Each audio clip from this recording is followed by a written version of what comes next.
You can start.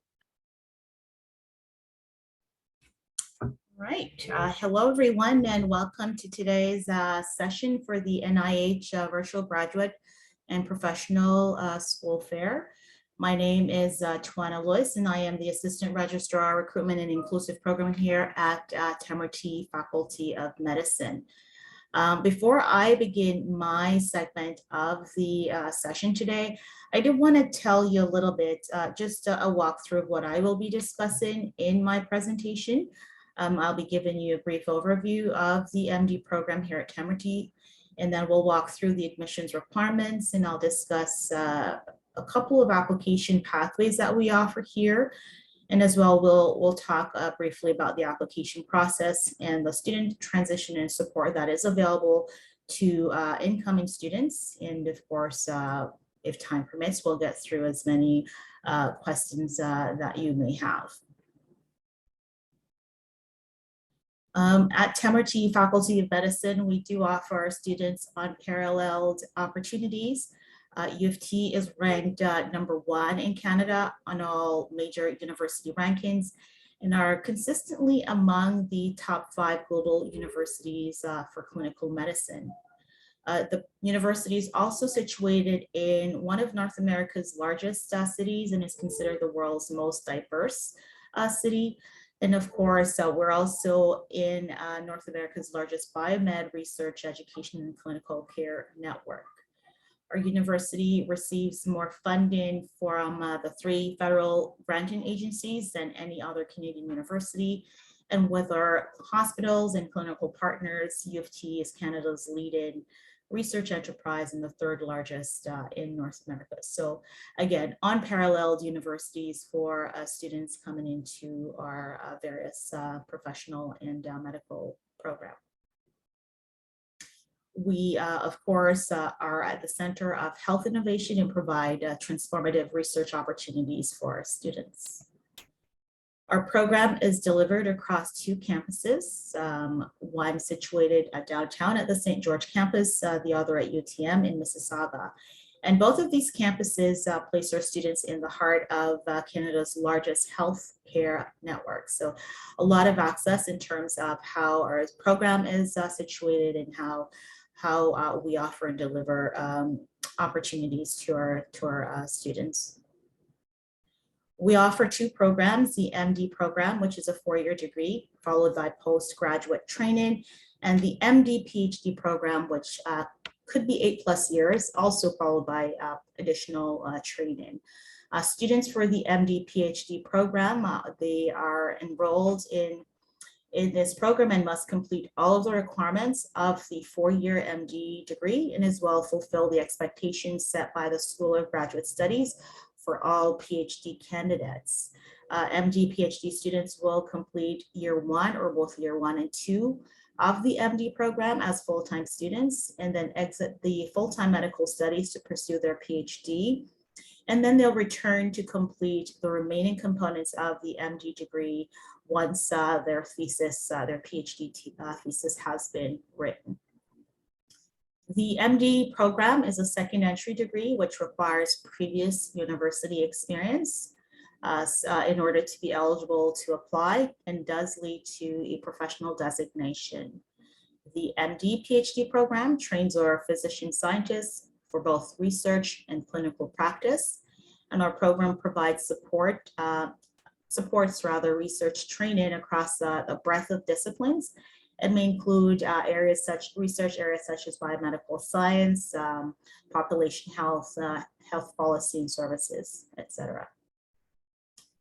Our program is delivered across 4 academies and offers 9 fully affiliated research intensive hospitals and dozens of community and clinical care sites. What this means is that because of the very diverse population that we have across our academies, students are exposed to learning patient care opportunities that they may not have elsewhere. And this network provides access to first in Canada clinical learning opportunities that are not easily replicated across Canada. and better prepares our students for residency. So for example, someone that is located at our Mississauga Academy of Medicine, MAM, would have their specific network of affiliated hospitals that they would be learning their clinical experiences out of, but they also do have access to our specialty hospitals as well. So they would have access to Sick Kids, Hallam, Lorview, Baycrest, and CAMH, for example. In terms of the curriculum, it is broken up into two distinct areas, foundations and clerkship. In the foundations curriculum, it spans the first and second years of the MD program. And the basic goal of foundations are to help students learn the necessary biomedical knowledge and develop the appropriate professional attitudes and skills they'll need to have a successful experience in the clerkship years and beyond. This is just a little sample of a foundation schedule. In terms of the curriculum structure, there are three major dimensions of the foundations curriculum, which encompasses courses, components, and themes. And an important feature of the foundations curriculum is that each week has the equivalent of a full day of unscheduled time and which is available for self-study and for special activities such as clinical clinical skill development. So in terms of courses, they're delivered in components, meaning that contents are delivered through lectures, workshops, e-learning materials, anatomy labs, as well as case-based learning sessions. There's also an integrated clinical skills component of the course, which provides students with opportunities for early clinical exposure in a variety of settings.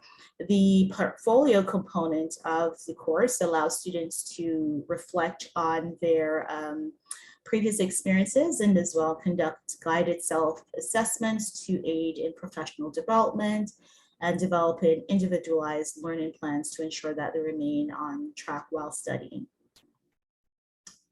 We also have themes which are embedded in the curriculum foundations, and these things could include themes such as Black and Indigenous health, clinical skills, health advocacy, and ethics and professionalism, to name a few. In the clerkship years, which spans over the third and fourth years of the program, students do have an opportunity to participate in electives and selectives. And these clerkship years are comprised of series of clinical rotations in all of the core areas of medicine. As a clinical clerk, students learn to contribute progressively to patient care in hospitals, community-based clinics, and in doctors' offices, for example. And it's here in the clerkship years that clinical skills are honed as they proceed through the core clerkship rotations and experiences that introduce them to primary care and the essential medical specialties.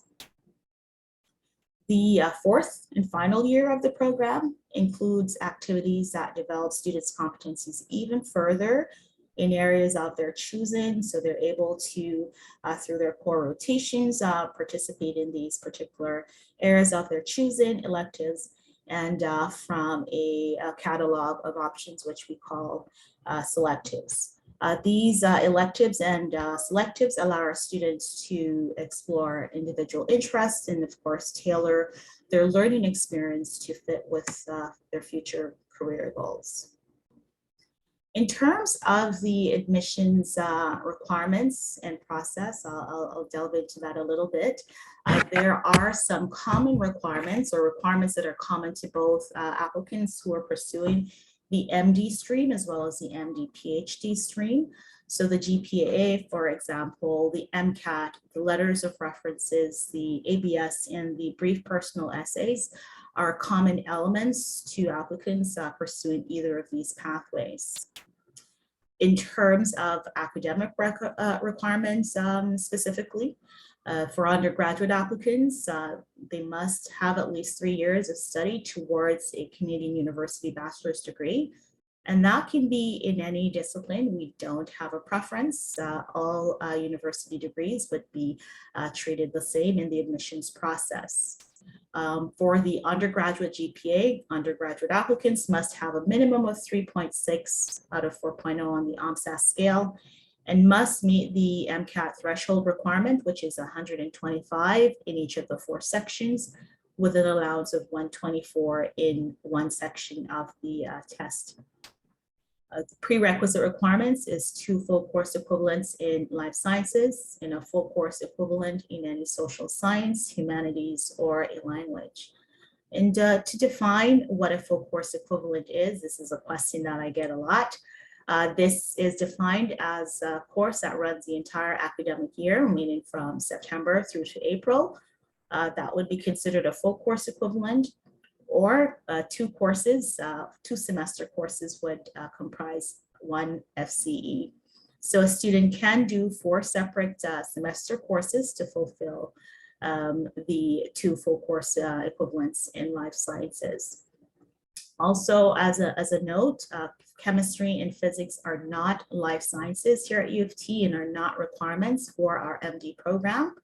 But keep in mind, if you are planning to apply to multiple programs within Ontario, those schools may have physics or chemistry as requirements. So students should be mindful of the requirements of all of these programs. For a graduate applicant, we require the successful completion of their program requirements, including their defense of a thesis, if this is applicable. And it must be done by June 30th in the year that graduate applicants intend to enter the MD program. The undergraduate GPA that is required for an for a graduate applicant is a minimum of 3.3 on the OMSAS scale. And in addition, graduate work will receive credit based on the level and the status of the graduate degree. So graduate applicants, dependent on where you are in your program. So is it in progress? Have you confirmed that degree? Is it a doctoral degree? Is it a course-based master's? Dependent on that level and the status of the graduate degree, we will assign additional credits. Graduate applicants must also meet the same undergraduate requirements for the Mcat and the prerequisite courses. In terms of the non-academic requirements for the application, all applicants must submit 3 references. We recommend that 1 of those references be an academic reference, 1 be a non-academic reference, and the 3rd be a reference of your choosing. You'll also be required to list on an autobiographical sketch all of the activities that you've pursued from the age of 16 leading up to the application, and you must select 1 of those on the list to write an extended ABS statement. That's a 500-word statement. We also release 2 prompts each year, so the prompts are different every year. For the brief personal essay, you'll be required to submit two brief personal essays, 250 words each, as part of the application. These non-academic components are assessed across the attribute clusters. So we're looking for indication of things like professionalism, advocacy, scholarship, communication, collaboration, etc. When we are looking at your references, the responses you have submitted for the ABS sketch and the brief personal essay. We do recognize that it's not oftentimes that you're able to indicate in an essay all 4 of the attribute clusters. So across both essays, for example, the review committee wants to see that you are clearly indicating some sort of experience that addresses the clusters across the essays in its entirety. Similarly, that's the same case for your references. They should be able to see clearly across the references that are submitted that the individuals are able to speak to these clusters regarding professionalism, communication, advocacy, etc. There are additional requirements for those who are doing the MD PhD program, who are seeking an application or admissions rather through the MD PhD pathway.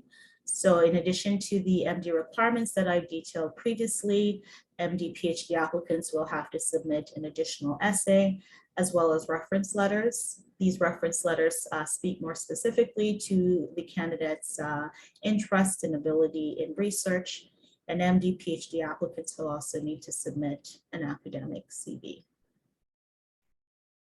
In terms of how the final decision, how the admissions committee arrives at the final decision, it is comprised of the detailed file review score, and that score is made up of both the non-academic and the academic components of your file.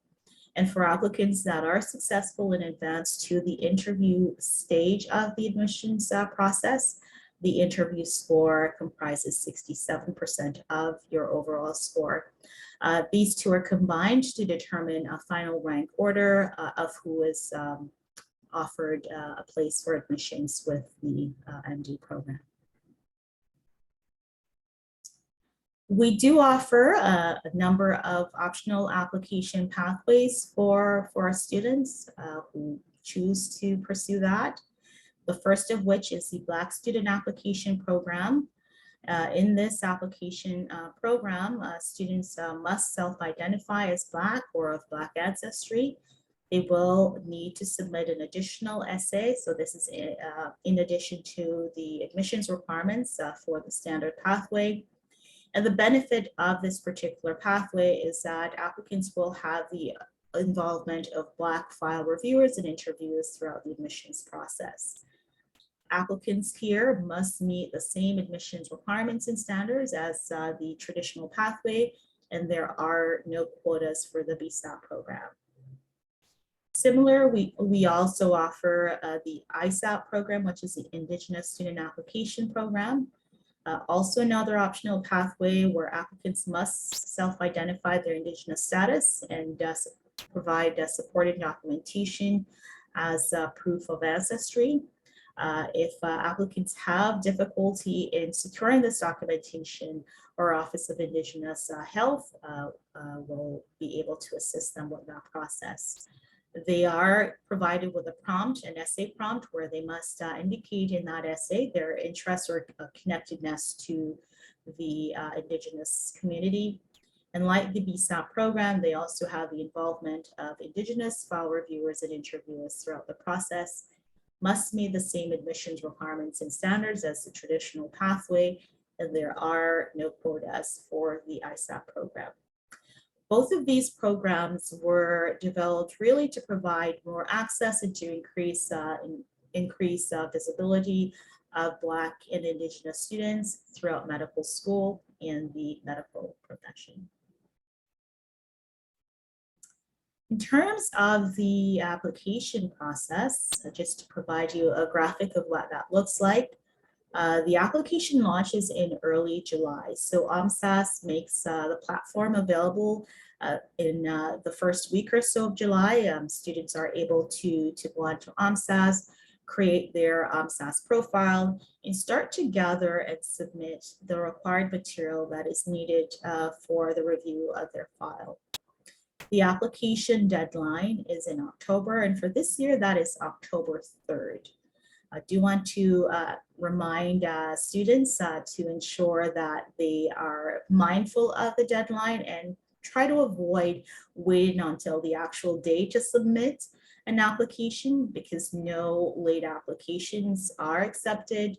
And quite frequently, we see students sending emails because they have issues with submitting on the deadline, on the day of deadline. So plan in advance, try to get your material in early and submit as soon as you're able to, once you feel comfortable with the material that you've gathered. Once the application deadline closes, OMSAS will be distributing application material to the various medical schools, and our admissions committee, they will begin their initial application screening around mid-November. In this application screening, this initial screening, they are looking to ensure that candidates have met the GPA requirements and the Mcat threshold score before advancing for any in-depth file review.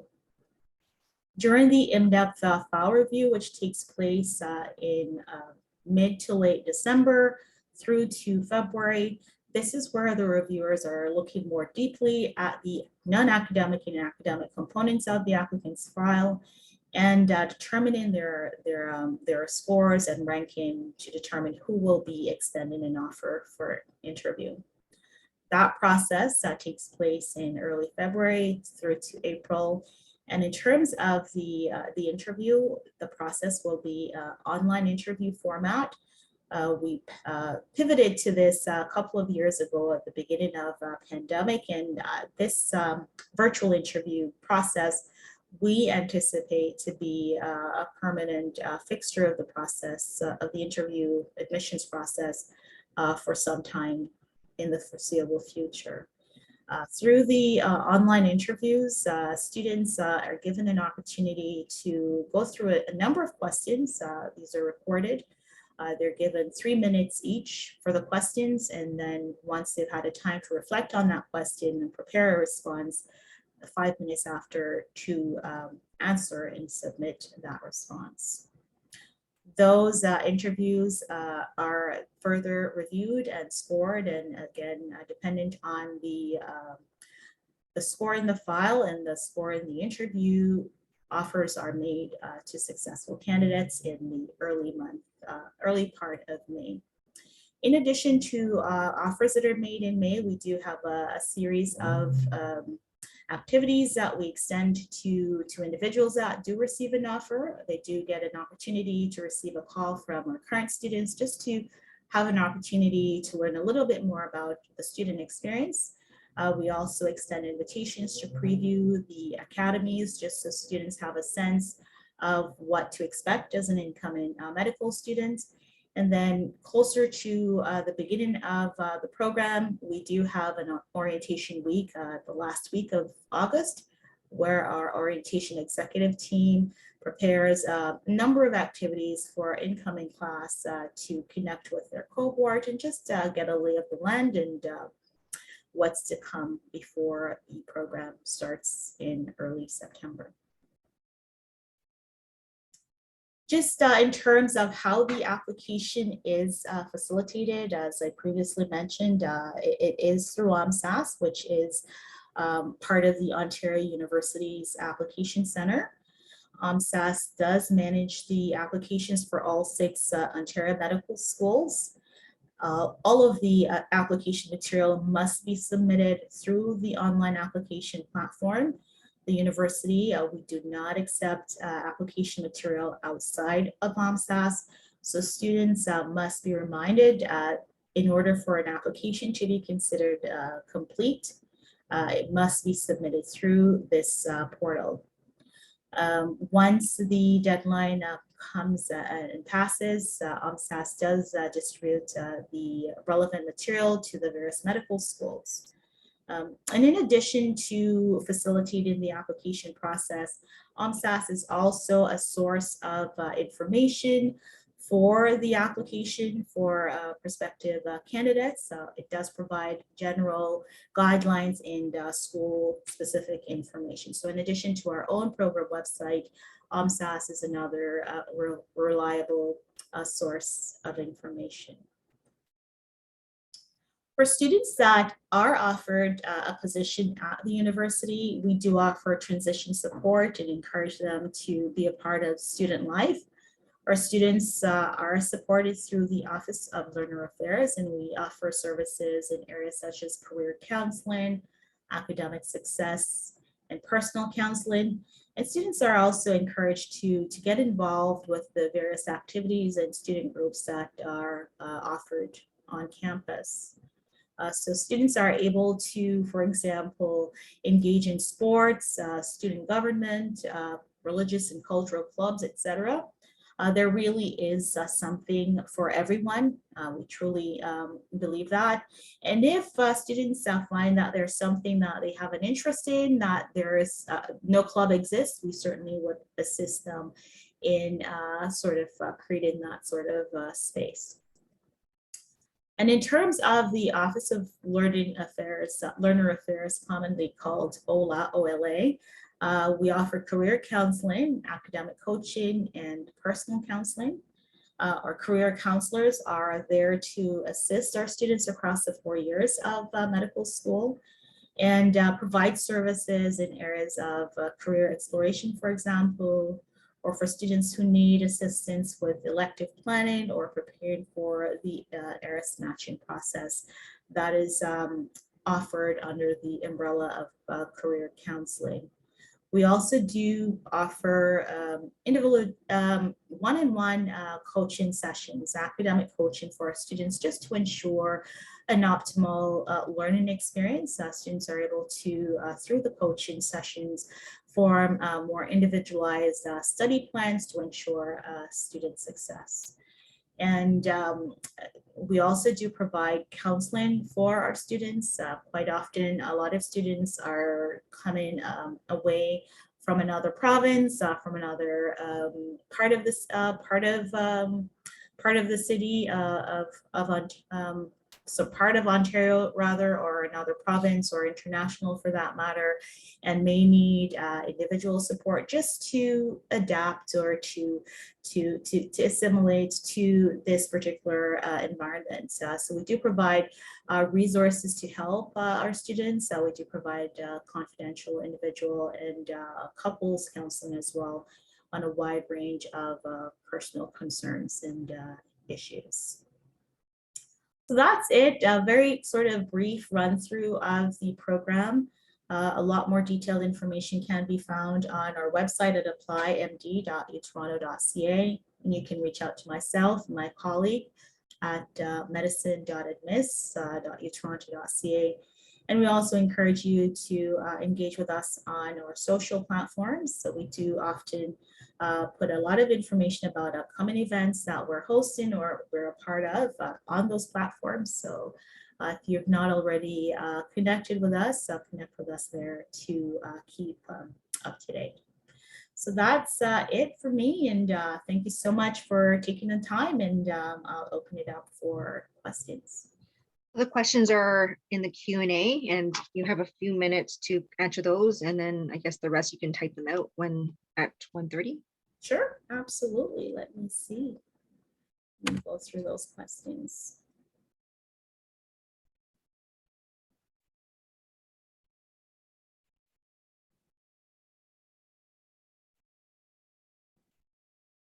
A question here, a professional designation meaning, would a 4-year BA suffice?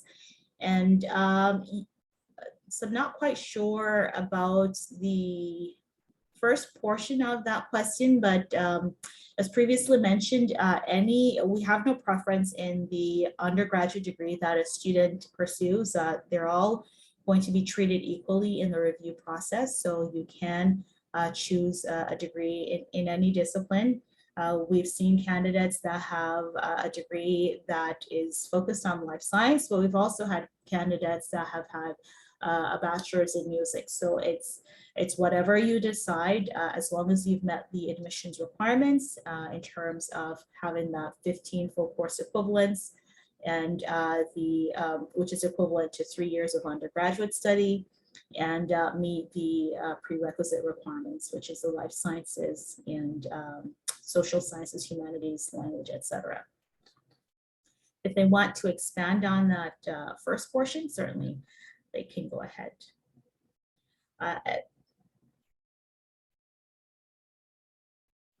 I have a question here about core rotations, and I will try to answer that one offline. I am on the recruitment side, so I'm not quite close to the process regarding students' curriculum scheduling and that, but I can certainly reach out to a colleague to get an answer for that. There's a question here about switching to the MD PhD program. This person is currently in a PhD degree, and unfortunately, that would not be an option. You would have to be at the beginning stage where you're looking at a PhD as well as the MD PhD program. So there is no option to switch from your PhD to the MD PhD program. I think we have 1 more minute, so I'm not going to try not to monopolize the time. I will go on mute and off camera to allow the next speaker to begin, and I'll go through these questions offline and answer those. Okay, perfect. Thank you, Twanna. So next section is meet our faculty to learn more about graduate studies at the Temerty Faculty of Medicine.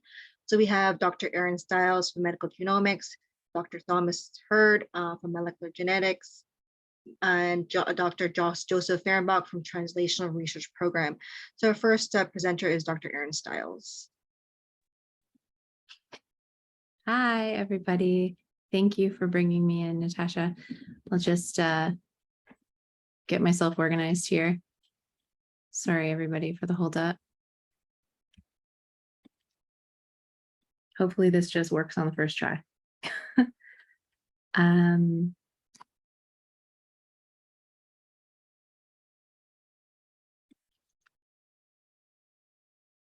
What are we looking at here? Does it look normal? Yes, it does. Perfect. Great. Thank you so much. Okay, so hello, everybody. Natasha, thank you so much for the introduction. My name is Erin. I use she and her pronouns, and I'm the director of U of T's Professional Master's Program in Medical Genomics, and I'm looking forward to telling you about it. So as we know, the study of medical genomics represents this ability to understand and interpret and really harness the information that's contained within our DNA so that it can be used to help inform decisions about clinical care. And so both your undergraduate learning and the news and whatever graduate education you already have has probably already told you that technical and clinical advancements in this relatively new field are just absolutely exploding right now. So we know more about the human genome and about how our genetic information impacts our health than we ever have before, than humanity ever has before.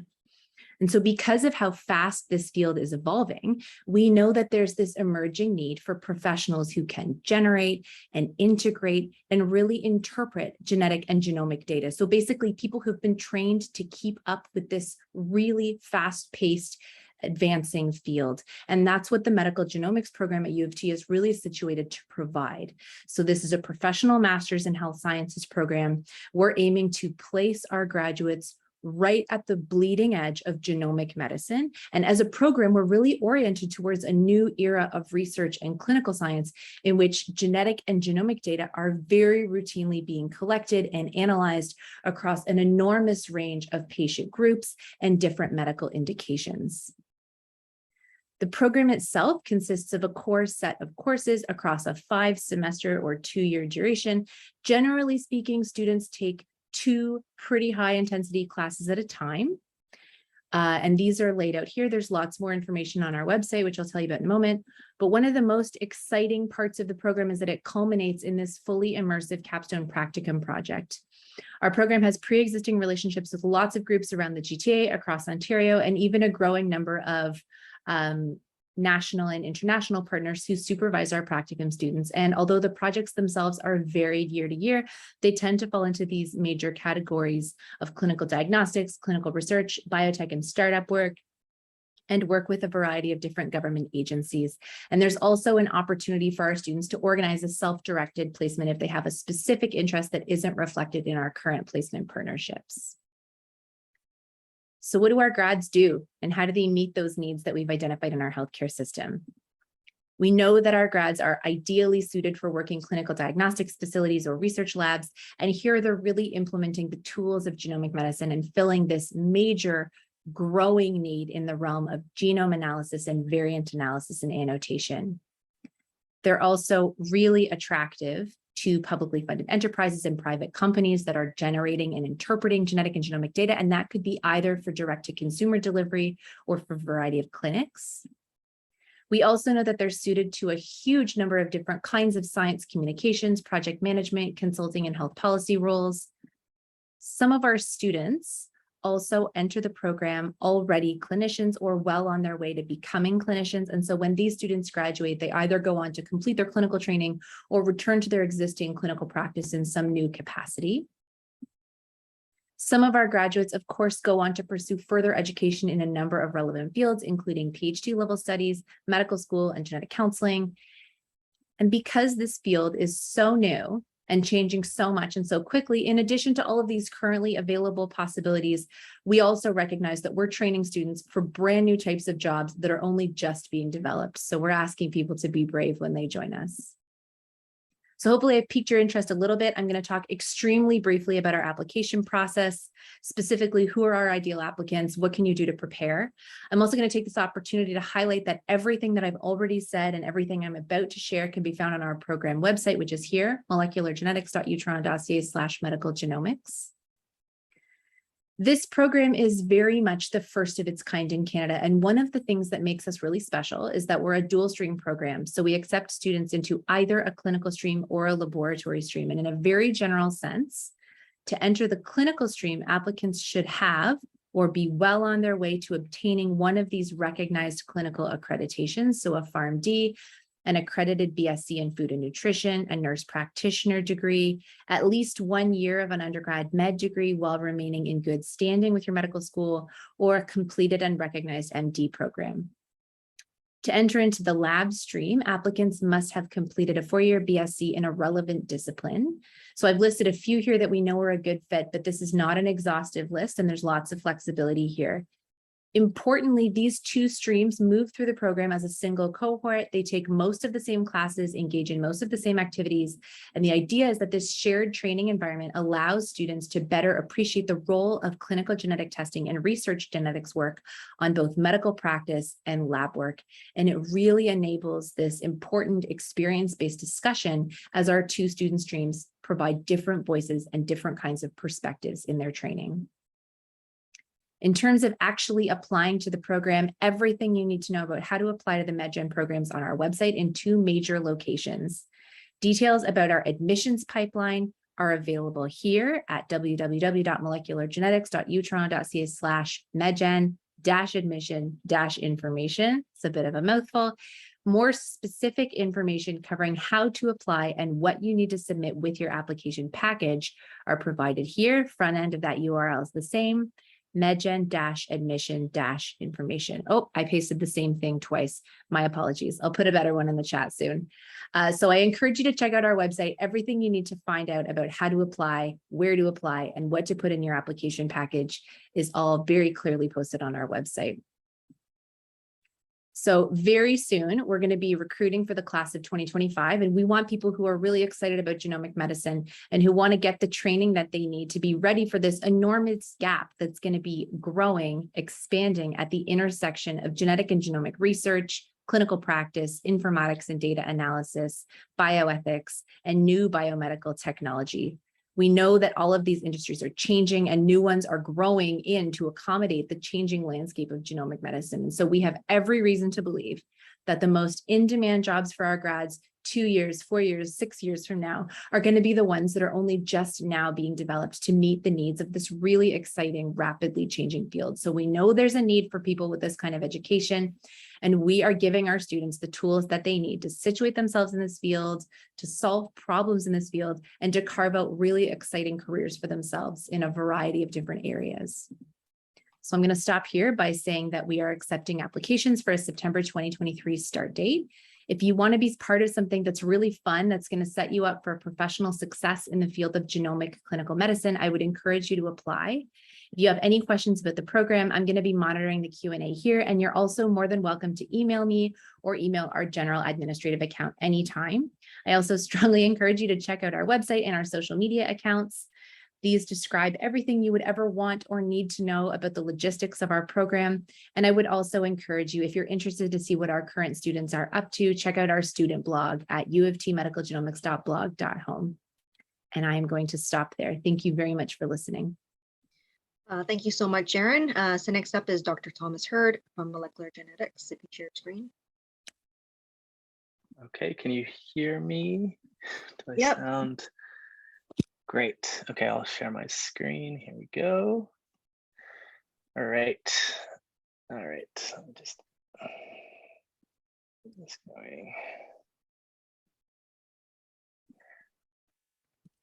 Okay, hi. So thank you for the introduction. My name is Thomas Hurd. I'm a professor in the Department of Molecular Genetics. And I'm going to talk about specifically our research-based graduate programs. So these are master's and PhD programs where you work with a professor to produce a thesis, some sort of original research. So if you're considering doing your graduate studies, I think sort of why might you consider the Department of Molecular Genetics? And so I'm going to list a few reasons that I think set molecular genetics apart and think are reasons that you should consider doing your graduate studies in MoGen. So I think one of the sort of really outstanding features in molecular genetics is simply just the size of the department. We have well over 100 faculty, many of whom are really world leaders in their respective areas. So if you enter our program as a graduate student, you have a huge, tremendous breadth of options of people to work with. And I think this is really a really outstanding feature of our department. Secondly, we have also a huge breadth of exciting research areas in the department.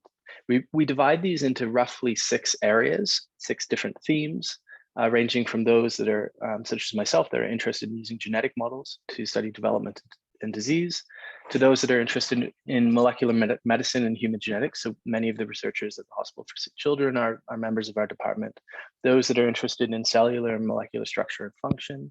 If you're interested in understanding, if you're interested in microbiology and understanding how viruses and bacteria work, many of the microbiologists at the University of Toronto are located in the Department of Molecular Genetics, so it's a department you should consider. And then we have a tremendous amount of strength in computational systems biology and functional genomics and proteomics. And so as a graduate student entering our department, you have a huge breadth of areas, of exciting research areas that you could work in. We also have tremendous resources in the department, and we have a huge range of cutting edge research facilities and equipment. So if you're entering as a graduate student, you'll have all of the equipment and the facilities you need to succeed in your graduate studies.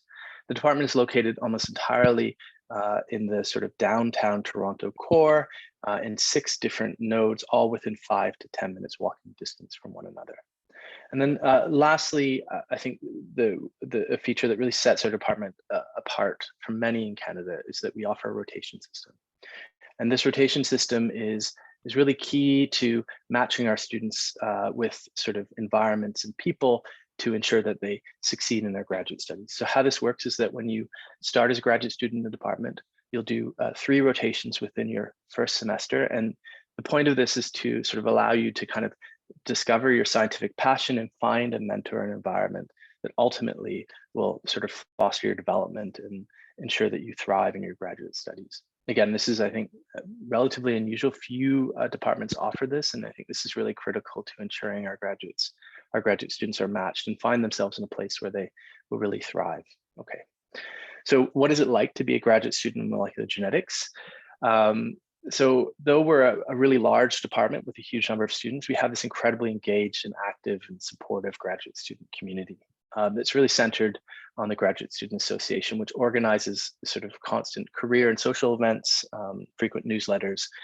And so when you come into our graduate program, though we're a big department, you're going to have a class and you get to know other graduate students and interact with them. Of course, what do you do? What do our graduates do once they complete their degrees? Well, they pursue a huge number of different careers, of course.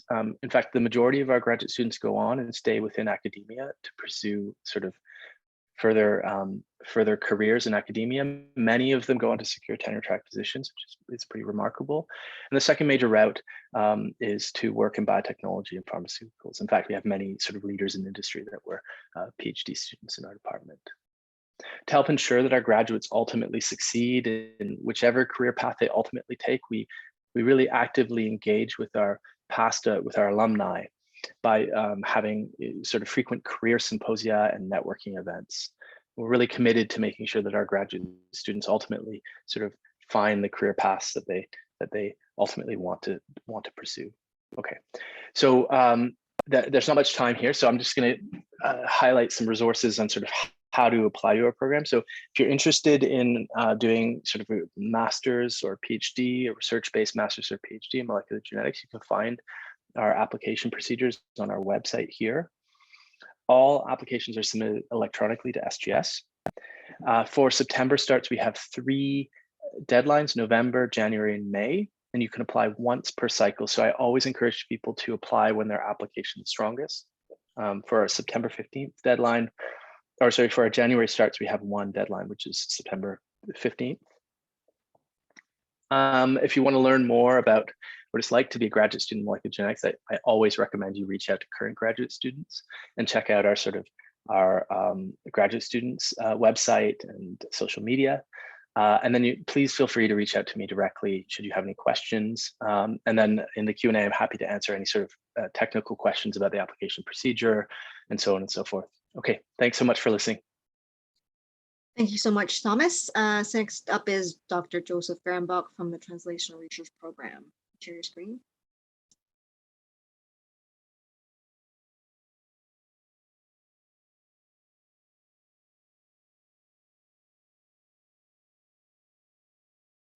Hi, everyone. Hopefully that worked and you can hear me. I am here representing the Translational Research Program. And in 5 minutes, I have to tell you why we're different and what's so exciting and why you should think about our program.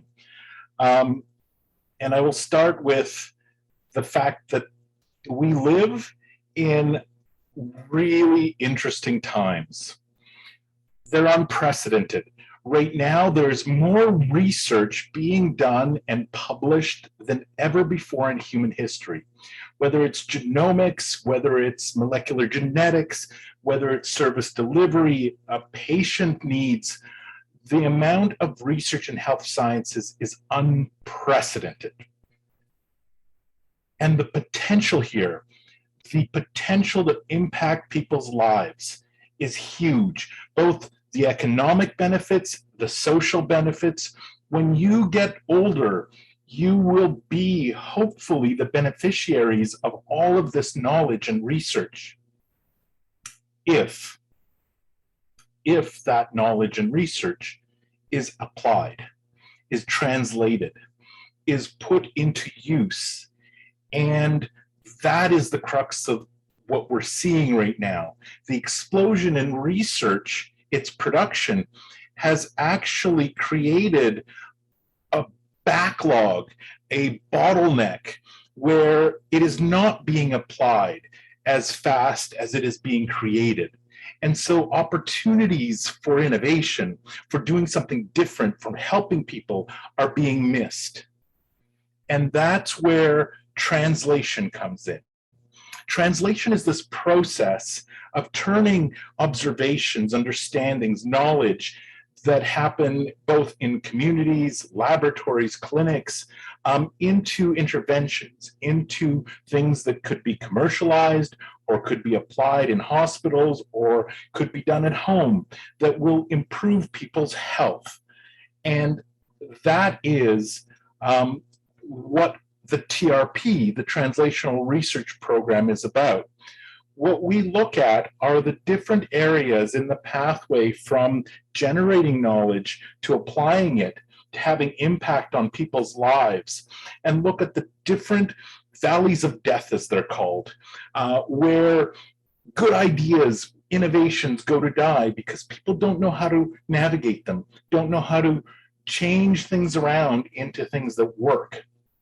And so the Translational Research Program in health science is about turning knowledge into interventions, into applications that people can see and use and experience on the ground. It is about critical and collaborative problem solving, really.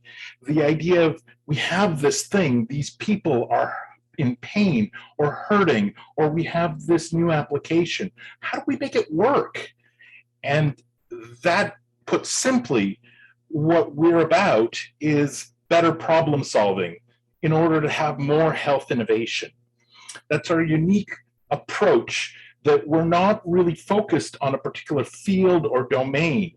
We're actually about challenging our students to think differently so that they can be better problem solvers, better communicators, better able to understand the situation where it's new and novel, and then be able to problem solve it and figure out different approaches. So in our program, we provide you with a toolkit that is about building skills and competencies towards problem solving. We have a unique approach that is learning by doing. So our students, they work on translating knowledge as part of the capstone and our program as a way of learning about how to translate knowledge for real world challenges. And it's very much about building community. So our students go out and they start things. They start networks, they start talking to people, and they bring together people from across the sciences, across various other disciplines. Our program is based on transferable skills. So it's not as much about memorizing any one thing or absolutely knowing how to do a specific task over and over again. It's about being adaptable, about being creative and critical, and being able to manage risk and uncertainties in groups with people, providing leadership for innovation.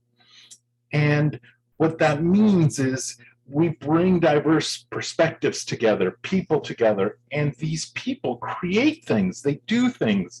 A number of years ago, our students started an anti-racism committee. They've started a patient-centered podcast. They've started a fitness program during COVID that they could do online. Our students go on to get grants, they go on to get jobs, they create their own jobs. They're the problem solvers. So it's not that we teach you a particular thing. It's more like we are the facilitators that help you learn about what interests you, what makes you passionate, so that you can create opportunities for yourself in the future. And this has been incredibly successful because students create their own directions, they develop their own projects that then can address needs out in the community. One of the capstones that I'm presenting was towards an unmet medical need, where within 8 months, the 3 people at the front managed to identify a patient-centered need and then propose an intervention that was not used, and then get funding for it and actually have doctors run the clinical experiments to see if it works in the space of about a year. And that's just phenomenal on children. Like, to make stuff like that happen is just absolutely incredible. Where do our students end up? We have been around for 8 years now, so we know that they go wherever they kind of want to go. They create their own pathways. Yes, some go into research or medical school, others go into consulting or industry or government, clinical research. It's really, where do you want to be? And our program's the platform that helps you explore not only your passions, but also gives you the tools to chart your own direction. So if you want to challenge yourself to solve complex problems, if you want to have more impact, and if you want to learn how to think differently, visit our website, shoot us an email. We want to hear from you. Thank you. Thank you so much, Joseph. So we have a few minutes until 2 o'clock to answer any questions. If you can type in your questions in the Q&A box, and we'll have someone answer. If you can stop sharing your screen, Joseph, great. There we go. And if the presenters for Thomas and Erin can show your video as well. So yeah, please type in your questions in the Q&A, and we'll have someone answer your question.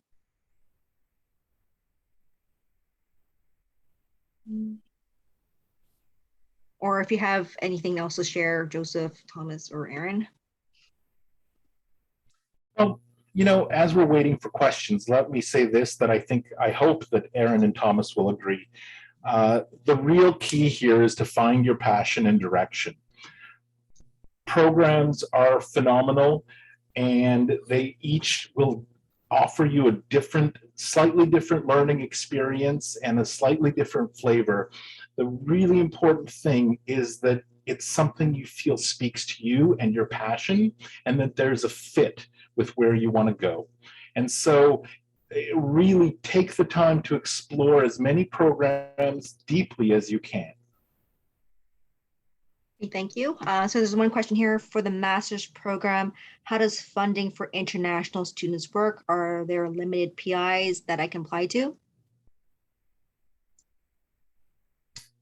Well, let me take a jump and step for our program. So our program doesn't work through PIs. Our students are their own PIs, and they apply for funding and grants, and our students have been very successful at doing so. For international students, the funding is a little bit more limited than domestic students. But we've had a lot of success. And also, we encourage our students to work at least part-time to apply the skills they learn, or also to look at non-traditional means of funding. So sometimes that means philanthropic agencies, sometimes it means pitch competitions and startup company funding. So there are different ways. I know it's very different in the research stream, so maybe Thomas. Yeah, I can add a little bit to this. So we have, I didn't have time to get into the details, so I'm sorry, but we have two entry points, a master's program or a direct entry PhD program. All of our programs, however, as is true for all the departments in the Faculty of Medicine, we all have a harmonized stipend. So if you are accepted to our program, you get paid a stipend, and that's just that. Okay, as an international student, however, there's a few things you have to pay attention to. So the first thing is, if you apply to the direct entry part of our program as international student, you needn't secure a sponsor, and your application will be judged on its merits. And if you're offered a position in the department, that's great. However, if you want to pursue a research-based master's in our department as an international student, you will then have to find a sponsor within the department. And that can be challenging just because of how tuitions are done at the University of Toronto.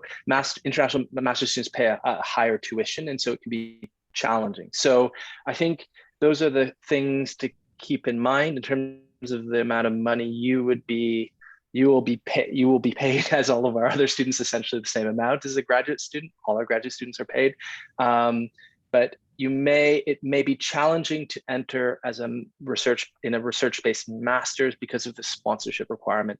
If you think you might be interested in doing a PhD ultimately, then you're qualified, I would recommend considering applying as a direct entry PhD student. In actual fact, there's actually not much of a difference between the two programs, which I can get into later, but I don't.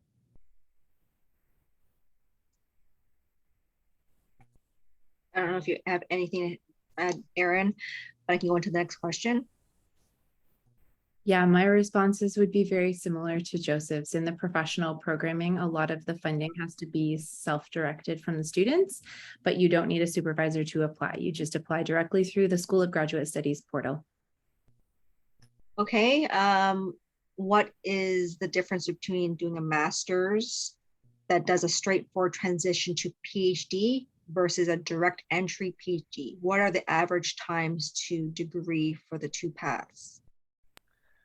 Okay, so this is always a question that comes up, and it sort of confuses students rightfully, but the actual reality, so between entering as a master's student and entering as a direct entry PhD, there's not a lot of difference really. If you enter as a master's student and you then reclassify into the PhD program, you do what's called a reclassification exam. However, if you enter as a direct entry PhD student, you'll still do the same exam. We'll just call it something else. So mainly it's sort of about intent. If you meet the requirements and you're pretty certain you want to do a PhD, you can enter directly into the PhD program and you will be paid slightly more. So there's some financial benefit. Our time to completions, and I have this somewhere here. This may be a year out of date, but no more than that. For a master's in molecular genetics, the average time to completion is 2.7 years. And for a PhD, the average time to completion is 6.3 years. I hope that answers your question. Okay, to clarify, I am a current graduate student and I'm scheduled to defend my thesis in March 23. Do I qualify as a graduate applicant when applying? That doesn't make sense. This may be a question for me, and Okay. the question is yes, if you are completing or have completed a graduate degree at the time of application, you would be considered a graduate applicant. How strict is the GPA requirement for direct entry PhD?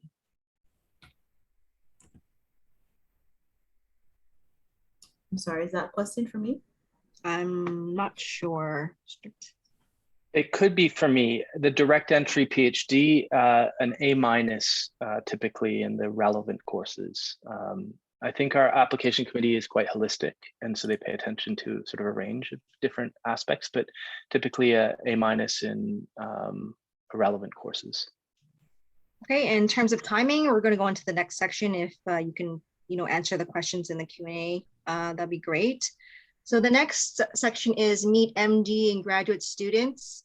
So MD students, we Brandon Ruan, Andrew D. Elia, Lydia, Danielle, Angarso, and graduate students Reuben Samson from molecular genetics, Keshna Sud from molecular genetics, Sally Moy from translational research program. If all of you can share your video, that'd be great. Thank you so much.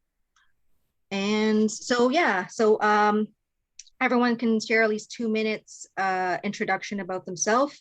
First on my window is Reuben, if you can share 2 minutes. Hi, everyone. Thanks so much for having me today. I am an upper year student, 6+ years now in the program. I'm currently doing my PhD in Dr. Anne-Claude Gingra's lab at the Lunenfeld Tannenbaum Research Institute at Mount Sinai Hospital. I've been doing this for quite some time, so you'll see a lot of my answers in the chat. If you have any questions for the master's or PhD program, the reclassification exam, as I did that master's to PhD transition myself, please go ahead and put those in the chat. I'll be happy to answer those. And one, I guess, quick thing about the Department of Molecular Genetics, which is the department that I'm part of. There's a lot of opportunity for a vast amount of different research that is possible to do. So if you can think of anything, it's probably a possibility within the department, if that's something that you're interested in. Great department for socializing as well, a good department for collaborations. And I look forward to hearing any questions that you have. And Sally? Hi, everyone. My name is Sally. I'm a grad student in the Translational Research Programs, or TRP, at U of T. Just a little bit about me. My background is in neuroscience and psychology. And also, a few weeks ago, I actually defended my master's in the TRP program. And for our project, my team and I worked to design a centralized hub to better connect the healthcare innovation ecosystem in Canada. So I'm really glad to be here and looking forward to the session today. And Brandon? Hey everyone, my name is Brandon. I am going into my second year of medical school at the University of Toronto. I guess just a brief 2 minutes of myself. I did my undergraduate at McMaster University for health sciences. Then I worked for 2 years as a research assistant. And in terms of research, some areas that I'm interested in and currently working on are in undergraduate medical education and anesthesia clinical research. And I guess as an extra dimension, some activities I like to do on top of my studies are just music. So I like playing the violin and composing. And Lydia? Hi, everyone. My name is Lydia. I'm also an incoming second year medical student at U of T. A bit about me, I did my undergrad at U of T as well in physiology and global health. So I'm a U of T veteran at this point. And in terms of my research interests, I'm really interested in refugee and immigrant health, which is kind of what I'm doing for the summer currently. And in the past, I've done some community-based participatory research. And then outside of school, I like to knit, I like to watch football, and I love to go on walks. Yeah. Andrew? Hi everyone, my name is Andrew. I'm also a second year student or incoming second year student at U of T in the MD program. Some things about me: I studied engineering, specifically biomedical and materials engineering at McMaster before starting my degree here at U of T. My research background is quite varied. So if you're interested in that, I'd love to talk your ear off about it. Everything from hip implants to cancer theranostics. And this summer I'm working in transplant surgery. So it's been kind of all over the place and I have plenty to share, although I'm not a grad student. I guess other than that, I also really enjoy Taekwondo. I've been training in Taekwondo for 17 years. Yeah, I love to cook. Happy to meet you all. Keshna? Is Keshna there? Hi, everyone. Hi, I think I can't start my video for a host setting reason. Let's see. Okay, I made you a co-host, sorry. Yeah, no worries at all. I hope everyone can see me now, maybe. Hello. Hi, everyone. My name is Keshna. I'm a PhD student finishing up. I'm in my 6th year in the Department of Molecular Genetics. I've been a direct entry student, so kind of the opposite of Reuben. So if you have any of those questions, please send them my way. I focus on synthetic biology. I make fake proteins as an antibody and protein engineer and see what they do in cells. So that's what has been most of my PhD. We focus specifically on cancer immunology stuff. So if you're interested in immunology and you're interested in cancer or other applications in the body, certainly ask me anything you'd like. Happy to be here and really, really excited to answer any of your questions about lifestyle balances in grad school or just the journey in general. On the side, I also am a Massey College Junior Fellow where I've been teaching yoga for the last 3 years as I'm an internationally trained yoga teacher as well. Yeah. Thanks so much for all your introductions. So we're going to head to the questions. I'm going to ask some questions and it's an open-ended tool we'll answer. So the first question is, why did you pick the Tamartee Faculty of Medicine? I don't mind going first on this one. To be transparent, I didn't have much of a choice. It was my only offer, but it was my first choice. So if I could choose, I would definitely choose U of T. I think the first thing that really stood out for me was kind of the amount of research resources that the University of Toronto provides, and not just its medical school, its graduate programs as well, and which I'm sure you'll be able to talk about too. In terms of medicine, there are 20 hospital sites that you can kind of do research at, and you don't necessarily have to be a medical student, but it helps because you can kind of integrate your clinical learning with your research. And right now I'm actually doing research at UHN, and that also has an umbrella of hospitals.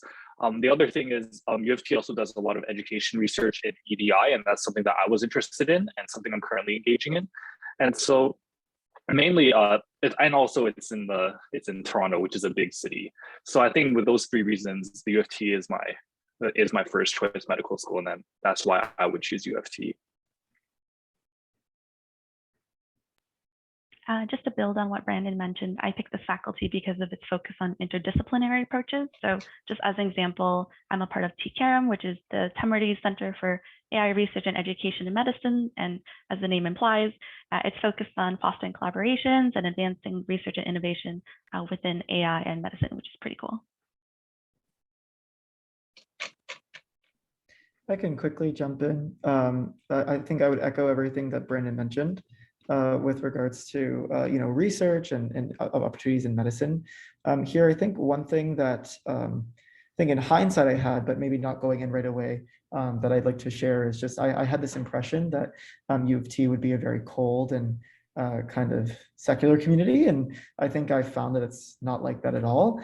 So I think in retrospect, something that's really great about the Temerty Faculty of Medicine is a community here. I found it so easy to make friends, to find people that enjoy the things that I do, to support me through the hard times, and also to contribute back to the community. So if you're interested in clubs or student government here or something like that, I have plenty of experience that I can speak to in that regard as well. So please feel free to send questions my way about that. Okay, I'll go on to the next question. What is the application process like? So I can quickly talk about the research-based master's and PhD that includes direct entry and a direct entry PhD inclusive of master's to PhD transition. The application for our side of things is fairly straightforward. It's an online application and it requires a few components to it. One is your letter of intent, which is written by you and contains a couple of pieces of information, and there's some guidelines there online as well to help you write it. On top of that, we're looking for 2 references at minimum. One of them for sure needs to be an academic reference, typically a professor, someone you've worked with carefully or closely, or done some research experience with. And then on top of that, you're going to need to provide, of course, your grades, and then your sort of CV, which can also outline any research experience that you have done in the past. That can include wet lab experience in a lab over the summer, even if it was for a week. If you don't have any of that, then even courses that you've done that are lab-based as well, and any dry lab experience as well. That's computational work if you weren't able to be in the lab because of the last 2 years, then anything that you have done pretty much that has to involve or revolve around research. That is the basic outline of the application itself, and that's pretty much identical for whether you want to do direct entry PhD or come in as a master's student. Beyond that, you'll get more information for how to transition and things like that. And there's a couple of questions in the chat there, so we can go through them a little bit later. And I can touch on what the application process is like for medical school, specifically for U of T. So applications open up around mid-July, and essentially there are a few components to your application. The first being an autobiographical sketch, also known as an ABS, which will be about 32 entries of your most significant activities that you've done since the age of 16. Then you'll also be asked to get 3 references, one that's an employment/academic related reference, one that's non-employment, and the third being one of your choice. And then the third major component, especially for U of T, are essays. So every year there are a few essay topics that are released and you have to complete them in order for your application to be assessed. And then like all of those applications, so your whole application will be due roughly October 1st, normally, give or take a couple of days. And then that's the first half of your application. And then you'll be assessed by reviewers, and then interviews happen anywhere from January to March. And that's the other half of your application. And then you have a composite score, and then offers are released in May. Brandon and Andrew, is there anything else that you want to add? It's a pretty lengthy process, but that's the main gist. Yeah, Lydia, I think you nailed all those components. I guess the only thing that I have to add is if you haven't done so already, all the application requirements are on the website, and the certain attributes and clusters that U of T uses to evaluate these applications are also there in great detail. So I would encourage applicants to really go there and look through it thoroughly. And final thing, the Mcat is required for U of T, but it's on a cutoff basis. So you need a 125 in all sections, but you can get 124 in one of your sections and still be fine. Yeah. Okay, next question. What have you enjoyed most about medical school, graduate school? I think I can chime in here. I have to say that I've enjoyed having the flexibility of running my own schedule. I guess that's not the same thing for medical school, so I'm interested to see what the other answers will be for my fellow panelists. But yeah, the flexibility of choosing my experiments, what to do when, and kind of feeling like I'm the CEO of my own little project, you know, having that show running and kind of putting the pipette down when you want to essentially turn off your company is something that's is something that has kept me driven, but also has motivated me to see how much I can show up for myself for the work that matters to me. Yeah, I think I'll go ahead, Sally. Oh, thanks. I would say my favorite part of grad school has been the leadership and professional development opportunities I've been a part of. So at U of T, there are lots of extracurricular activities to choose from, and as well, lots of opportunities to start an extracurricular as well. So just as an example, and as I think Dr. Ferenbok mentioned during his talk, my classmates and I, we actually started a patient-centered podcast called the Impact Gap, and our mission is to raise awareness for, you know, important patient issues. And so we have patient guests come on the show and to share their stories in their own words. And so happy to share that we've released about 1.5 seasons now, and we're looking to release the rest of season 2 in a few months, which is really exciting. Yeah, and I think just the last little point there, and it kind of builds off of what, Keshna was talking about and leading your own project. Speaking as a sixth year student now, you really feel like you're taking control of your own work. And to boot, more often than not, and I love saying this line, when it comes to research-based masters or PhDs, you are often the very first individual in the world to ever see the type of data and work that you're putting out, right? If you're taking immunofluorescence images, you may be the first person ever to see that particular cell or that particular, part of your work. That data is completely yours. And to say that, I did that nearly by myself with how many ever hours it takes to do that type of work, really kind of fuels that desire and that fire to keep going. There are going to be a lot of failures, but when it comes to graduate school, you learn how to deal with those failures quite well. And I think one of my favorite parts about all of this is knowing that you can handle yourself in pretty much any situation that you are put into. Okay, next question. How did you prepare for medical graduate school admissions? I can go first for the MD application process and my experience. I'm sure it contrasts Andrew and Lydia's experience, but for me personally, I think I applied a few times to UFT, and so what I really did different this year was, or the year that I got in, was I really sat down and tried to think about kind of the activities that I was doing and why I was doing them and why I enjoyed them and how did I grow from them. And I tried to kind of look back at the lessons that I learned and then try my best to highlight those in the essays. And so I think for UFT, I spent a majority of the time really thinking about what I found important in the essays and how they connected to my experiences or how they related to my experiences. And so I think, and the ABS too. So really, I just spent a lot more time kind of refining and going through kind of the experiences that I had, and then narrowed it down to kind of 3 things or a few things that I wanted to highlight.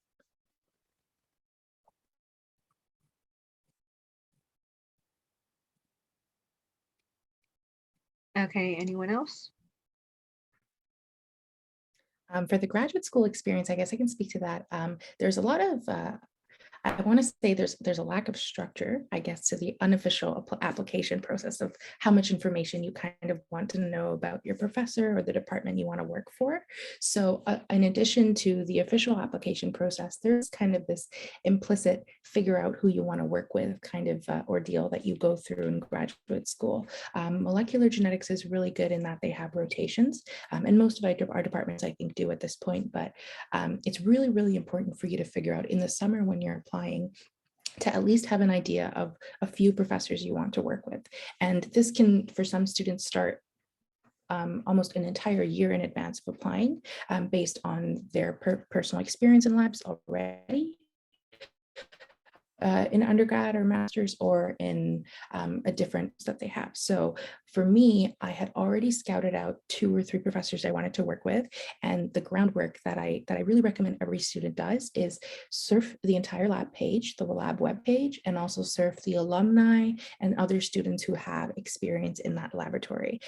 It's really, really important to understand a little bit about the lab culture. And just to bridge this answer off of a previous point, one of the keys that I think I've learned in grad school is negotiation skills and just kind of reading rooms and reading different work culture environments and figuring out whether or not that's a good match for you. So a really good playing field and a really good practice for that is for you to find the ideal lab space, and through iteratively joining different groups and seeing, or at least speaking to different group members, you'll get a feel of, whether or not that space is the right one for you. So I would certainly recommend everyone do that. Don't feel afraid to, I think, any of the panelists today, but also other people that you find online through LinkedIn or through email, and just, ask them for a 15-minute coffee chat. It doesn't take much. And I think it really helps students understand what the back end of the lab culture and also the work environment is like. Okay, next question. What are the major challenges in medical graduate school? Okay, I'll mention a few here, but I'm sure it's also going to be based person to person.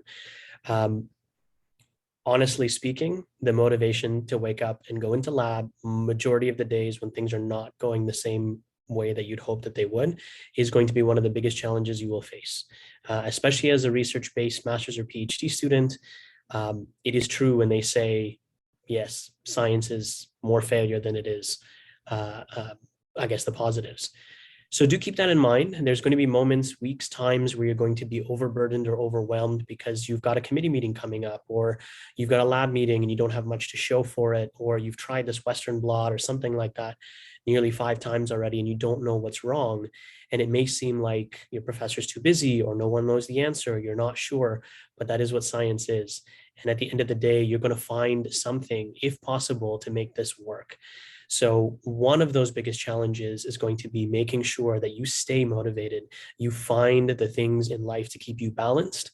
So that includes social activities, taking some time away from the lab when and if you find that necessary, and looking towards your peers. Your senior graduate students have gone through it and are still going through it. And that's what we're here for.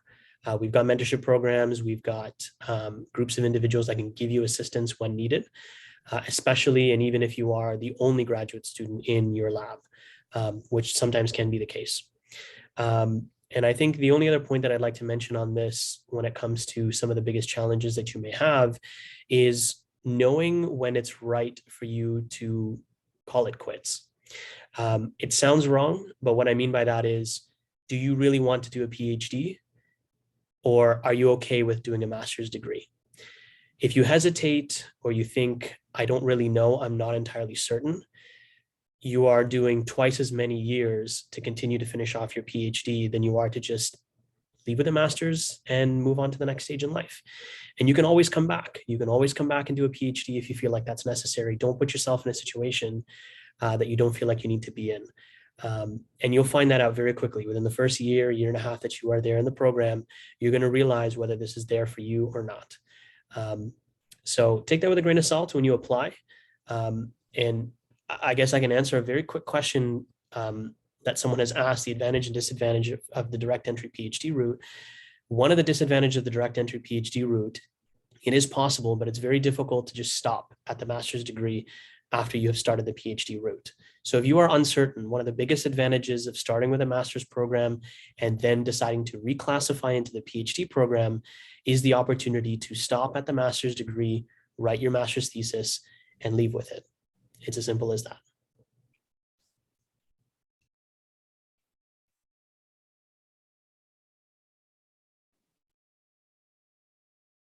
Anyone from med school?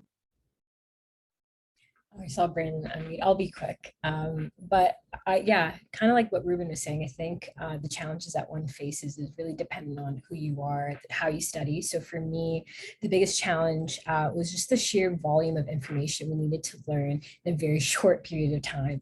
I'm sure undergrad has been a struggle for many people. It definitely was a struggle for me, especially being at U of T. But medical school is a bit different in the sense that you're learning a lot of information in really short blocks, especially at U of T. We get tested quite frequently, which has its advantages and disadvantages, but within 2 weeks, you may have like 6 lectures to go through. So you can't cram like you used to. So adjusting your study habits was definitely something that I found challenging throughout my year.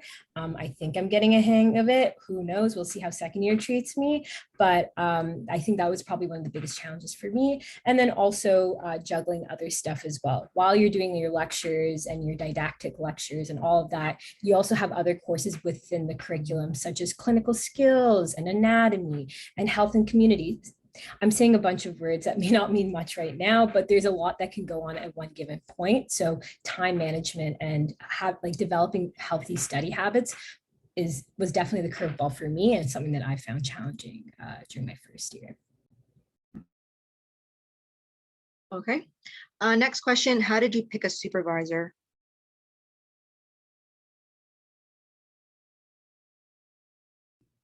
This is a very good question. It can be difficult sometimes. The rotation system here at the Department of Molecular Genetics offers you the ability to choose up to 3 labs or professors that you would like to rotate in for 5 weeks at a time. So you can experience the lab, the professor, the type of work that's going on. And after that, you and the professor make a mutual decision for you to join one of those 3 labs. Now, picking those 3 or top 5 individuals, let's say, can be very daunting.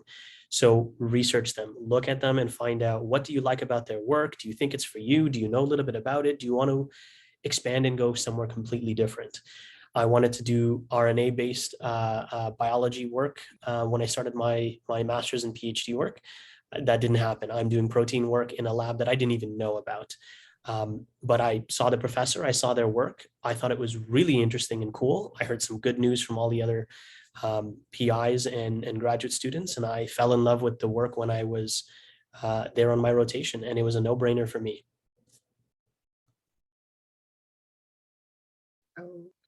Next question. What is your overall experience at the Tamartee Faculty of Medicine?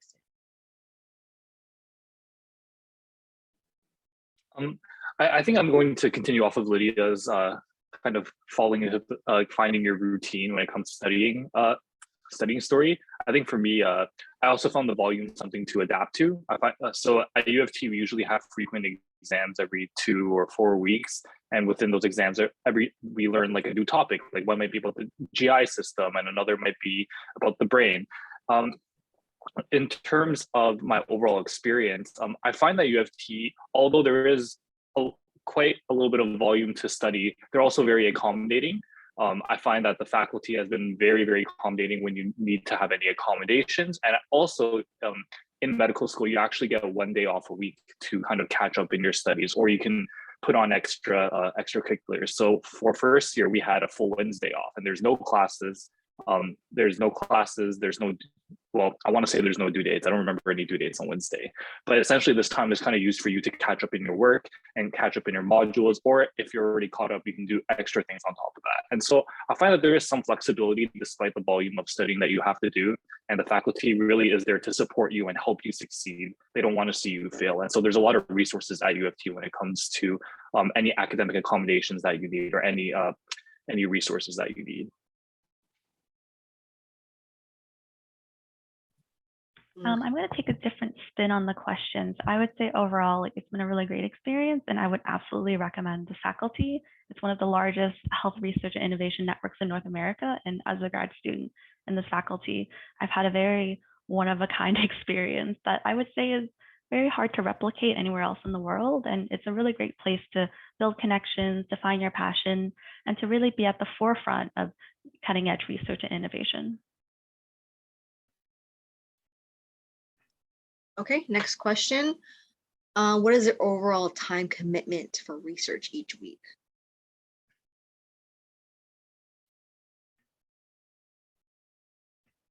I think I could take a stab at this. So I think you should be flexible about your goals, but stubborn about your methods, maybe, or actually the opposite, flexible about your methods, stubborn about your goals. So I range from about 40 to maybe 60 hours a week, depending on how much I'm trying to put in and what my individual goals are.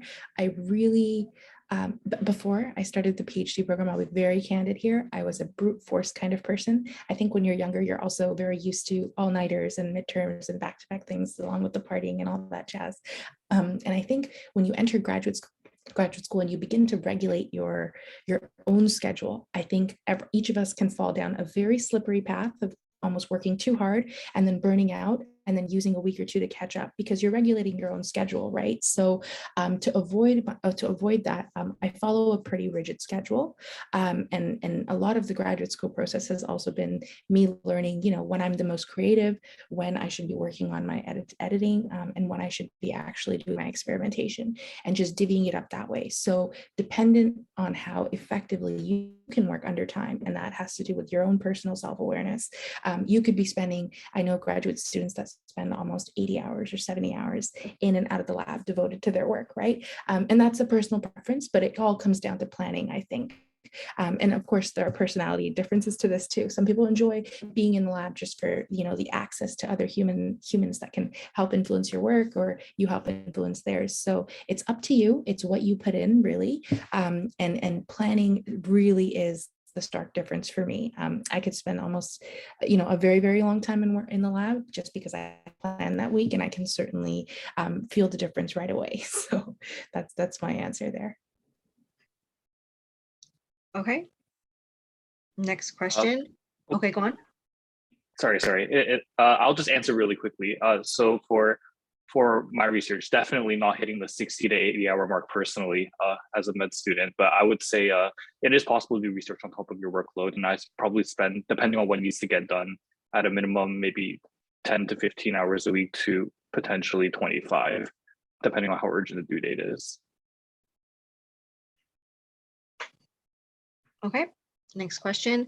What potential careers can you get after graduate school? For med school, med students, what specialty would you like to get into?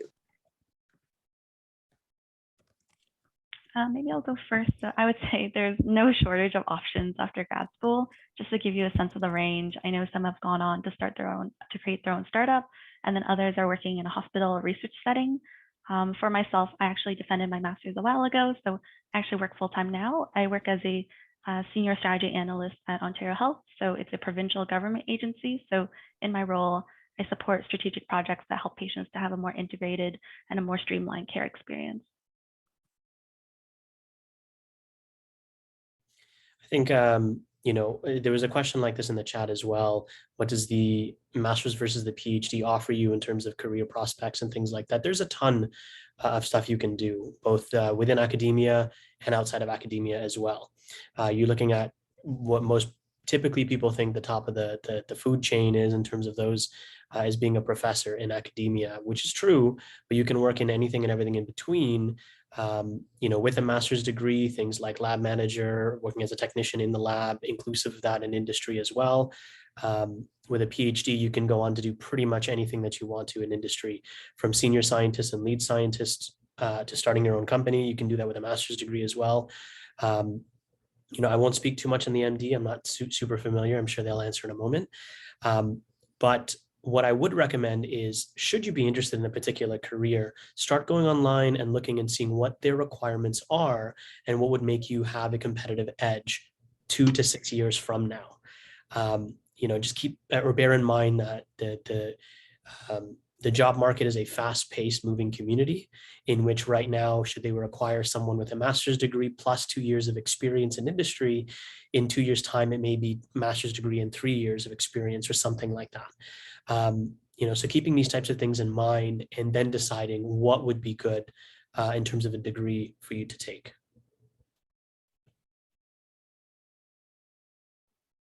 Anyone else? I'll just jump in for MD just very quickly. What's in terms of clinical specialty, I think maybe I'll speak for all of us to say we're pretty early in our journey and there's a lot of different things you can choose. I think it's kind of hard to pinpoint which clinical specialty you want, but what's really nice is you can shadow hospitals and shadow the OR and shadow other medical environments and see what you like and see what you dislike. And so there's lots of time to choose in terms of where we are right now. But yeah, if any other MD wants to jump in, I think that basically sums up my experience.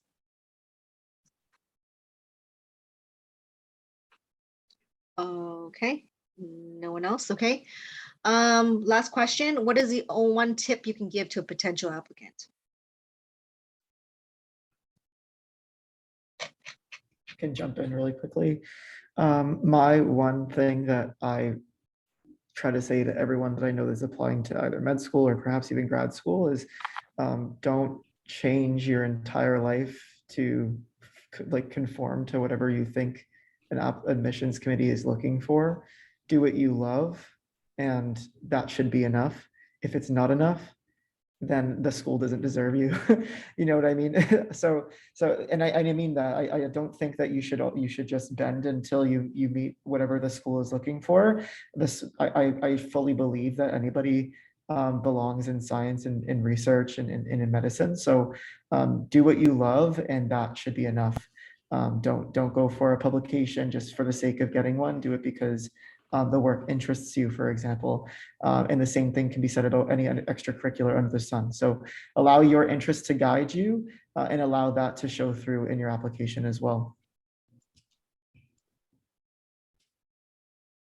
Yep, Go ahead, Kashna. Sorry, I was just going to chime into what Andrew said. It reminded me of just understanding like where you are in the greater space, right? Like when you're in graduate school, I think everyone is a lot more I guess less now, but people used to be a lot more pigeonholed about the academic path or maybe non-academic routes. And so I just want to remind everyone that it is probably one of the best times to have a PhD and a master's degree, because more and more industries are opening their eyes to what these transferable skills actually mean and what they can bring to different areas. So if you are someone that is doing a hard STEM PhD or a hard STEM master's degree, and then decide that maybe they want to focus on a social issue or something that isn't as hard STEM, please don't think time or wasting skills here. Everything is transferable, and you being the common link in your path is enough, I think, for you to make your goals work. So I've seen people that do hard STEM degrees and then go into policy, something that isn't traditionally associated with each other.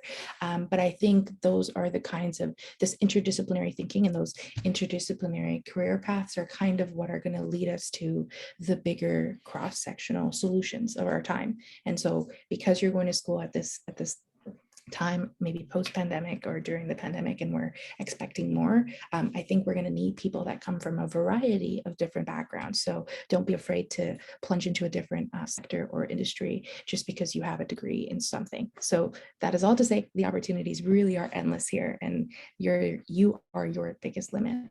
So do whatever you want after the degree is really the short way to say that. Yeah, I think I will have a lot of tips to say. So when you get into graduate school, come and find me. I'll spew out all of that for you. But I think for you guys now, the biggest tips are going to be about the application process and starting. So one thing I will let you know is, if this is what you really have your mind set on, master's or PhD, do not be discouraged that you didn't get into where you want to go. A lot of people may put all of their eggs in one basket and apply to one place. That's what I did. I got lucky and I got in. Some people will apply to 10 and unfortunately not get into any. However, there are a lot of individuals who do this where they will apply 1 year and then they don't make it in for whatever reason and they call it quits. Don't. If this is something you really want, right? As Andrew kind of mentioned, if this is what you want to do, this is what your heart is into, then keep trying. I have heard of individuals, and in fact, one of my good friends applied 3 times to the Department of Molecular Genetics and got in only on the 3rd time. And in fact, he's one of the smartest individuals I have ever met. And he definitely deserves to be in this program. For some reason or another, they didn't accept him the first 2, and that's okay. He never stopped trying, and now he is thoroughly deserving of that PhD. And when it comes to you now actually getting in there, don't be afraid to talk and ask questions. I cannot tell you how many first-year events that I have done and been to, helping out the newer students who are just a little bit too shy to step out of their comfort zone and ask and talk to the graduate students that are there. We are an absolute wealth of knowledge for you and a guiding light, because we needed those when we were in your shoes, 100%. So we are almost always happy to answer any questions unless we're holding a pipette and a tube, so reach out to us and let us know. Quickly, touching on both what Reuben and Andrew said, please, for those of you who have non-traditional backgrounds, who may not have people in the fields that you wish to get into, if you don't have doctors in your family or researchers in your family, please do not give up. I think for me personally, as someone who is a first gen in a lot of different ways, I thought at one point that medicine wasn't something that I can do because I didn't have anyone that was in my family that can mentor me. Don't think like that. Please do not be discouraged, because fields like medicine, research, it's diversity that makes them what they are. It's diversity helps. So if you ever feel like you don't belong in these spaces, do not think that. There are free resources available. Plugging the community of support with U of T Med, it's a super great resource. Maybe one of us can put it in the chat. You can find a mentor there. You can find people that you can talk to answer all of your questions. Reach out to us. Just don't give up, because it can be hard. Speaking to med school, I got lucky when I got in. It can be hard. You may have to apply a couple of times, but don't think that means you don't deserve to be in these spaces, because that's so far from the truth. That was my little spiel. Okay. So There's a question in the chat box. Is medical school a rolling admissions? How did you prepare for online MD interviews? I'll answer this quickly, depending on how much time we have. Oh, Andrea, I saw it. I'll make it quick. For me personally, I had other friends that were applying and who also received interview offers. So we just kind of paired up and we practiced. I know there's also some Facebook groups that exist that have multiple people inside that do weekly preparation. And so if you can, I would reach out to anybody you know who else is applying, and they could probably connect you. But for me, I just use mostly my friends that were co-applying. And Yeah, then there's I a would question. agree with- Yeah, go on. Oh, sorry. I was just going to say, I agree with what Brandon said. And I think the biggest thing that you can do is try to simulate the environment you're going to be in, right? Try to practice a little bit just so that you eliminate some of those shock factors on interview day. And, the more you prepare yourself for everything surrounding the question, the better you'll be at, having the space and the mental capacity to give your best answer, right? So try to eliminate all the distractors and all of the potential surprises on interview day so you can focus on the actual question at hand. And there's a question for Brandon. I heard you mentioned you worked in research the 2 years after your undergrad. Did you start applying during your third year in undergrad? And if so, how did you keep the motivation to keep going after not getting in? Yeah, that's a really good question. I think I could talk for probably like a long time about that, but to basically sum up my journey, I think when Andrew said that you kind of bend your identity to kind of fit the medical school admissions process, that was kind of me in the beginning of undergrad. And I think as I kind of went along the journey, I started trying things not for medical school, but for myself. And I found that even if I did get rejected, I had other things I also want to try. And so some of those things for me were, I always wanted to sing. So I took singing lessons, and then I joined competitive a cappella. And I also wanted to learn some research skills. And so these were things that not necessarily were independent of medicine, but they weren't just because I wanted to do medicine. And these are the things that made me feel like I was growing and I was developing my career. And if it didn't work out, I would have other avenues that I could explore that could also fulfill that kind of teaching mentorship that I found in research. And so that component is still something I plan to continue after medicine. And that's how I stayed motivated. I kind of, a little cliche, but I guess I kind of found myself by doing music, hitting kind of milestones that I wrote for myself along the years, and eventually I was able to get in. Okay, here's a question. This is an early question, but is for MDs, for an MD student. Any tips, learning strategies for studying for Mcat for those who have a BA designation?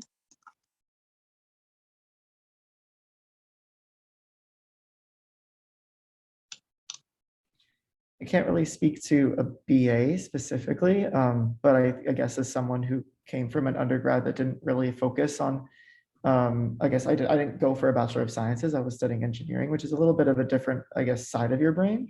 And so for me, I would say that medicine is a lot more interdisciplinary than you might think at first. And you might think, oh, your BA has nothing to do with this.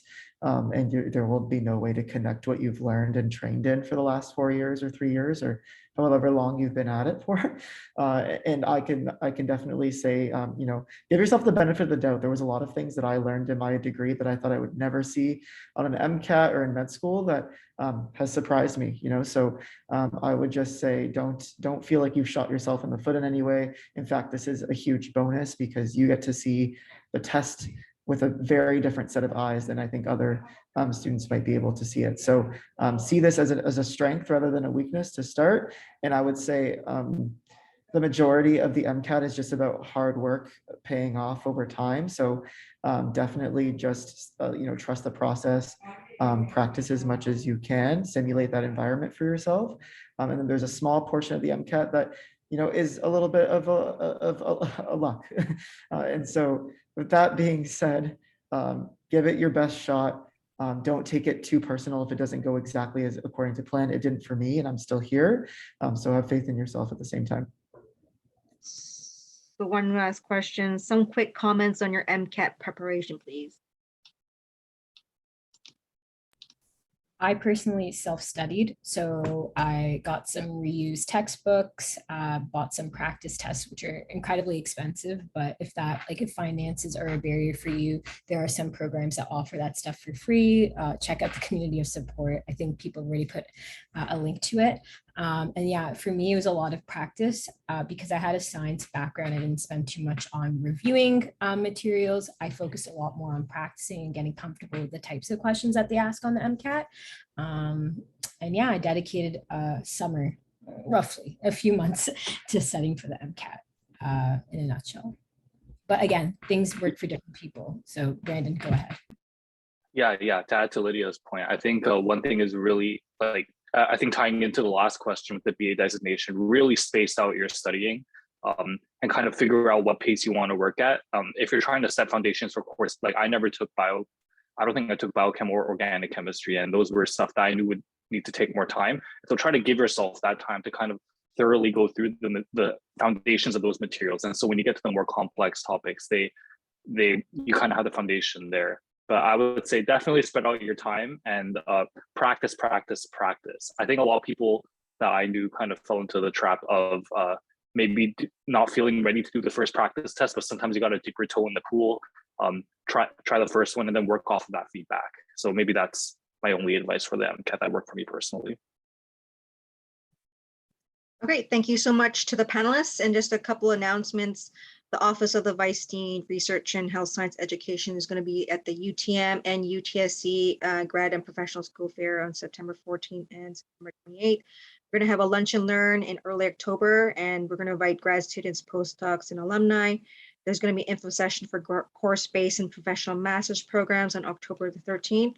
There's going to be 11th annual recruitment affair for graduate studies on November 1, 2, and 3. We're going to have an undergraduate shadowing program sometime in the month of February, and there's going to be an event discussion and best practices in applying to summer research jobs in grad school presented by Dr. Nana Lee. So look out for those emails. And if Twanna, do you have anything at last minutes to say?